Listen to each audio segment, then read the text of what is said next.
Welcome to the channel. In this video, I'm going to be going over the basics of creating a custom map in Workers and Resources Soviet Republic. This video is going to consist of 3 parts. In the first part, I'm going to talk about the most direct way of creating a custom map. This is not a method I would recommend, but it's a method which you will often see if you look at some of the older tutorials on making custom maps. In the second part, I'm going to talk about the terrain editor and just show you the basic tools that are in the terrain editor.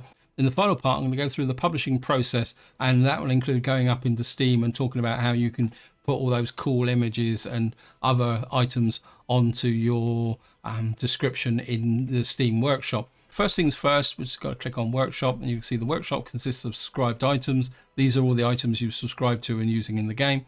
Your items work in progress is the folder that we're going to be looking at in this section. And we've got open workshop is just a link to the workshop in Steam. And then you've got the building editor and the terrain editor. The terrain editor is the one we're going to be looking at in the second part of the video. So if we go back to your items work in progress, you click on here. Now what you will see is you've got a list of items. Now, although this says work in progress, what you actually get is anything you've completed and published to Steam will still be in this folder. Now, anything you've published to Steam, whether it's a landscape, a vehicle or a building, will still be in this folder. And what you will see is the green text at the bottom here where it says public, and it will also show you the name of what you've actually called it. Anything that you are working on that is not being published, although you've got to be a bit careful for a reason which I'll explain later on, will be in here, and it will say unpublished here. Now these great long numbers are used as folder names for your various projects, which are then stored in the system. Because what you need to be aware of is when you create a custom map in Workers and Resources Soviet Republic, it's not one file, it's a whole series of files which are created which represent different layers, and if you start adding buildings and other items, that all gets included into this folder. One thing I will say is that I've yet to find a way to be able to easily delete these items. The only way I've found to delete these items is to effectively write this number down, search through the directory structure, find the relevant subfolder, and then delete it, and then it disappears from here. But so that can be a little bit messy. But you can see for the purposes of this video, I've had a bit of a tidy up process because I originally had about 2 pages of these items. So moving on, if I go down to the bottom, it says create new item. If you click create new item, what you will see is we get the create new item interface, and what you need to do is give the item a name. And I'm just going to call it demo 1. Now the next 2 boxes require a bit of preparation before you get here. What you need is a PNG image of less than 1 megabyte. You also need a simple text file which you can then import, because these spyglasses says, you see here, it says replace image, browse for PNG file. Now what I will say is don't be too worried about what you put in here when you first create this item, because this is all edited. You can see you can come back and put another item in, and you can come back and put another image in. You can change the text description later on, so don't be too worried about getting the right item name, the right image, and the right item description. And what you need to do is just go out to a folder where you've put this in and bring them in, and that's what I'll do, and I'll be right back. So welcome back. All I've done is I've gone out to my desktop, found the relevant folder containing an image. This is an image that I quite like because it actually gives an overview of the structure of the map. And then the text file, as you can see, it says making a custom map setup. I mean, that's literally all that's typed in the small text file. And that is how you set this up, as I say, but you still can't edit these. So if you want to change the text in here, what you need to do is go back, go to your text file, edit it, and then just reload it again up here, you can see.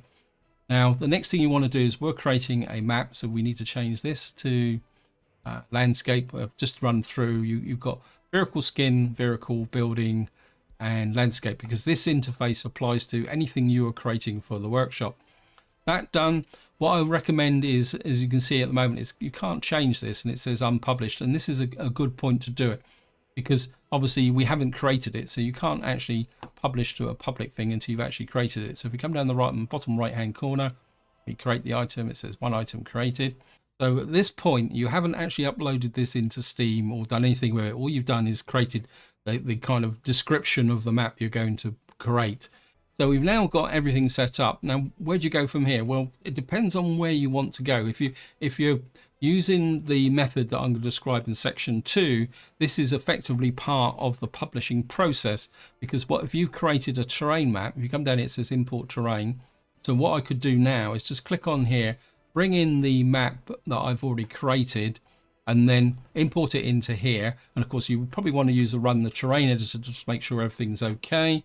And then what you can do then is change this to public, press this, and what this save changes does is saves this file to Steam. But of course, we've got it called demo1 and got an item, so you don't really want to do that just at the moment.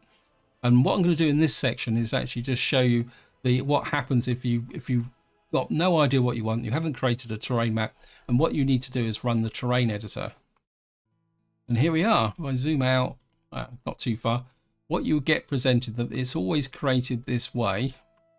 And if I show you the mini map, we've got literally a blank map with a hole in the center showing you a lake. Now, I don't know about you guys, but this I find is very intimidating. If you're braver than me, there's absolutely no reason why you can't create a custom map from scratch in here using the editing tools. You've got a nice range of editing tools.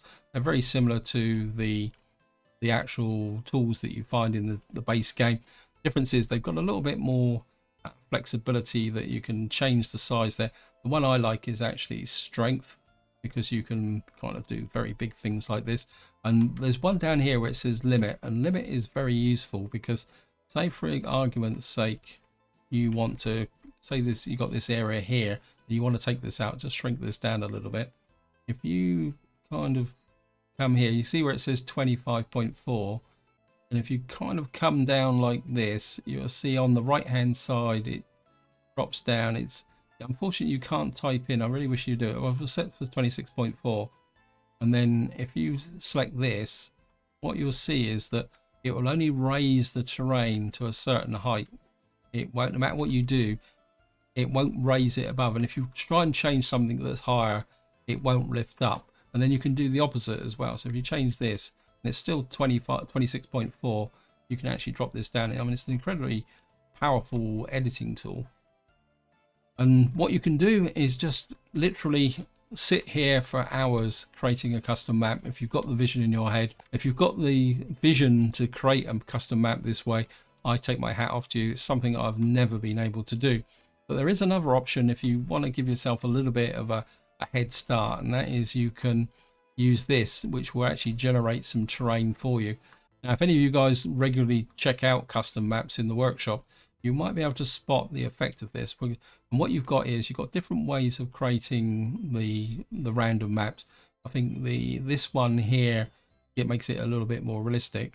And then what you can do is you can literally set these text here. I must admit, I'm not an expert of this.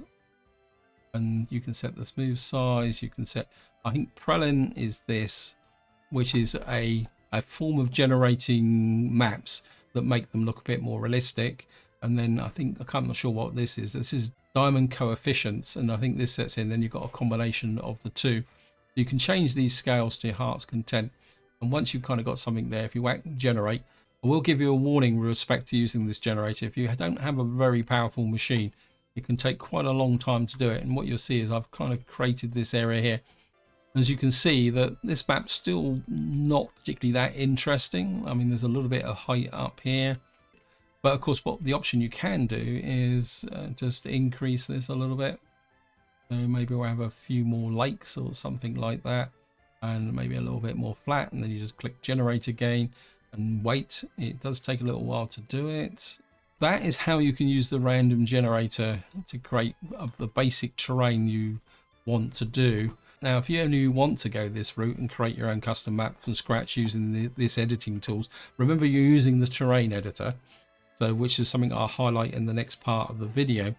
I take my hat off to you. I can't do it. And I think this is one of the reasons why you'll see a lot of maps on the workshop that use real life terrain, because in some ways it makes it a little bit easier.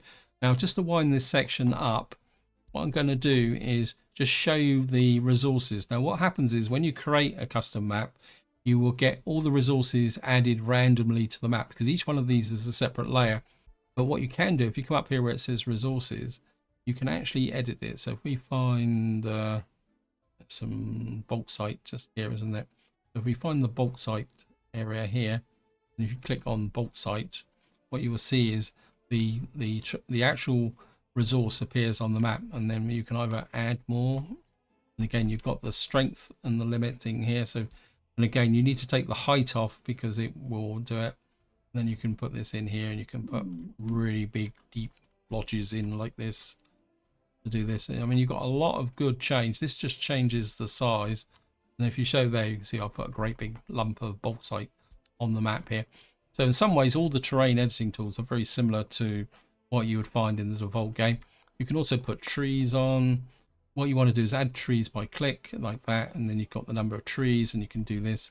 What I will say is that if you're using this, if you go smaller, you get more trees per density. So if you're putting out large areas, what you want to do is just increase this to say 50, and then what you do is get more trees like this. So you've also got this auto generate trees, but I will say that unless you've got a very powerful machine, I would not recommend using this, or at the very least use it with extreme caution, because even my machine, which is very powerful, when I've played with this, it's given me a few problems. Now the only other tool that you really need to be aware of, and this is which is the one that paints rocks. Now this is quite often a common mistake when people create custom maps, in the sense that if you don't put rocks on like that, people can't mine gravel. So bear in mind that you can do this, but what you can do, if you drop the strength down, you can get quite faint traces, so you can kind of blend things in a bit like that. So that is the most simple and direct way that you can actually create a map. And then what I will show you is if you come in here, you can actually do a save as, and I'm just going to call this demo 2, and we're going to save that. You can see it says here folder workshop 24360755587. So that is the tool. Now if we actually quit the menu and we quit back out again, what you'll see is when we quit out, it doesn't take us back to the work in progress folder. What it actually does is it takes you back to the main menu, and if you click in here, you've actually got the folder which is called demo 1, which is then associated with the terrain map. And if I click on here and we come into here, what you'll see is that but it doesn't show as a terrain editor. But despite the fact that I've only saved at this level, if I go back to the terrain editor, so here we are, we're back on the main map, back on the map that I've just been messing about with, and I'll show you with the bulk site. It's the map I actually did. So all you've got at the moment is a template map stored locally. So if I quit back to here and come back into game, we're back to the interface. If you go to workshop again, work in progress. Now to actually send this map to Steam, what you've got to do now is do save changes. And I'm not going to do that just at the moment, because I don't want to put this up onto Steam, because I'm just going to have to go up into Steam and remove it. So this green arrow publishes to Steam. And what I'm going to do now is move on to the second part of the video, and what we're going to be doing is going to the terrain editor, and what you'll see is we can either load an existing item, or down in the bottom right hand corner we can open the terrain editor here. And what this does is it literally creates exactly what I did in the first part of the video. And what you'll see is we've now back on the standard map. If I just open it up here, you'll see, and what you've got is the default resource textures, and of course we got the dead flat map with a hole, and we've got the edges there. Now at this point you've got exactly the same dilemma as part 1. How the heck are you going to create the map? Do you use the random generator? What I'm going to do is give you a quick view of how you can get a bit of a leg up, and probably explain partly why a lot of maps in the workshop are based on real life terrain. Because what you can do, if you come up to here, you will see it says replace map, height map, PNG. Now these height maps you can get by going out to various websites on the internet, and what will happen is that you can download a grayscale height map, and then and as long as it's in PNG format. Originally the only format that was allowed was DDS. Now you have the option of importing a PNG file, and what these PNG files are literally grayscale maps. If you ever put them into a graphics editor, you will be able to see the grayscale map. You can also manipulate them in there as well. Now, of course, I can't show you the selection process because I'm recording directly from the game.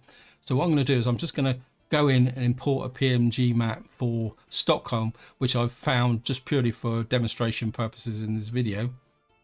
So welcome back. You can see what I've done is I brought Stockholm in, and if you actually look at this, I'm sure people who look at Stockholm think, well, there's probably a lot more land mass here than this. And one of the problems you get when you import a terrain map is that you've got to level the height with respect to the sea level.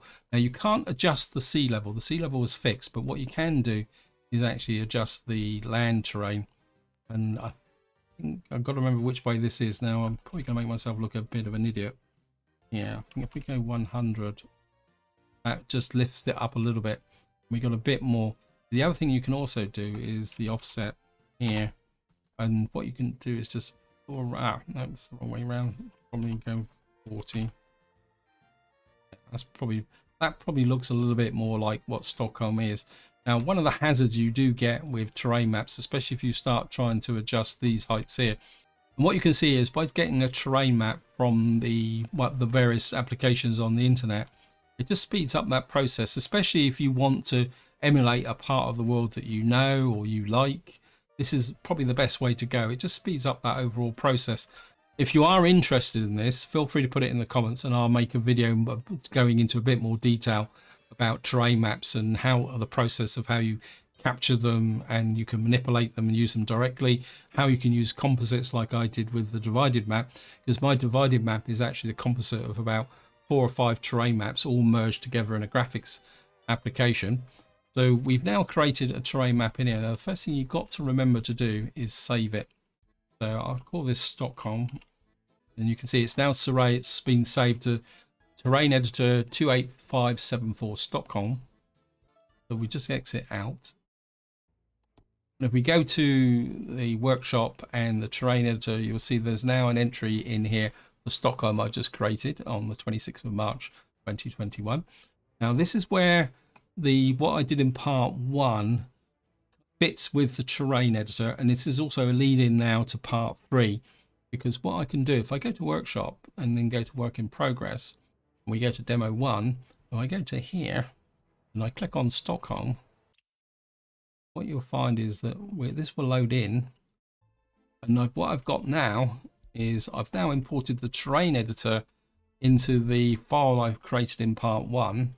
Now this is where you've got to be a bit careful with the save game, because we need to save this, but I think what I should be able to do, if I do a save, so that's now saved it back into here. So if I quit back out again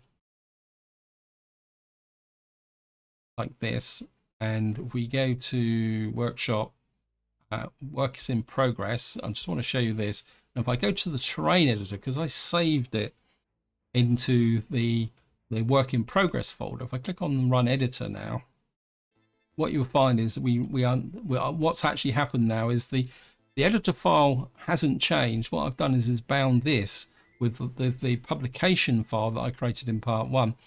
Now, what I would recommend is don't do this step until your map is virtually complete. You're really happy with it, because also you've got to remember that if you come up to here, you can also got a section here where you can put buildings in, like village houses, but this is all available in the terrain editor. So do all your main work in the terrain editor. You only come up to what I've just done in this publication process when you've got the finished map, and then you want to bind it to the bit that I did in stage 1. The publication interface is probably the best way to describe it, but you don't have to create what I did in step 1 before you do the terrain editor. So therefore what I'm recommending is that what you do is you create the map in the terrain editor. When you're ready to publish, you then follow the steps I did in step 1, which is to go in and go into work in progress, create a new file, and do exactly what I've just done. You just import it into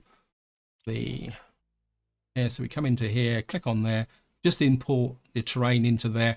By all means, go into the terrain editor to make sure you've got what you want, because you don't want to upload it into Steam when it's rubbish. So what I'm going to do now is just move on to the final part of this video. I'm going to talk about the publication process. Now, if you imagine I've created in the terrain editor, I've imported in, I'm happy with it. Now, so what I need to do now is import a proper text file which describes the map. And of course, what if you've been really slick, what you do is go out and take a picture of your map and then put it into here, make sure it's less than 1 MB. And of course, what we'll probably do is I'll just call it Stockholm there, just so that I know what it is when it's up in Steam. And you're now technically ready to push the Save Changes button. Now my preferred option is when I first go up into Steam, I always go up as unpublished. But if you're really brave and you're really happy with what you've got, you can just go public and just shoot it. But be aware that when it hits Steam, it will be everyone. Now, just to wind this video up, what I'm going to do now is I'm going to go up and show you how the publication process looks like in Steam. So I'm just going to quit out of here and I'll see you once I'm in Steam. What will happen now? It's now uploading into the Steam Workshop. That's all you've got to do to publish to Steam. Be aware that this is very basic compared to what you could have on the Steam interface. And if you come out here now, you can see it still says unpublished. Welcome to the Steam Workshop for Workers and Resources Soviet Republic. All I've done to get here is I've loaded my account, I've gone to library and I've clicked on the Workshop tab inside the library. That's brought me to this screen here. You can see this works exactly the same as ordinary Workshop, but what you will see on the right hand side here says your files. If you click on that, it says files that you've posted. And what this does is it brings you into your private section of the Steam Workshop.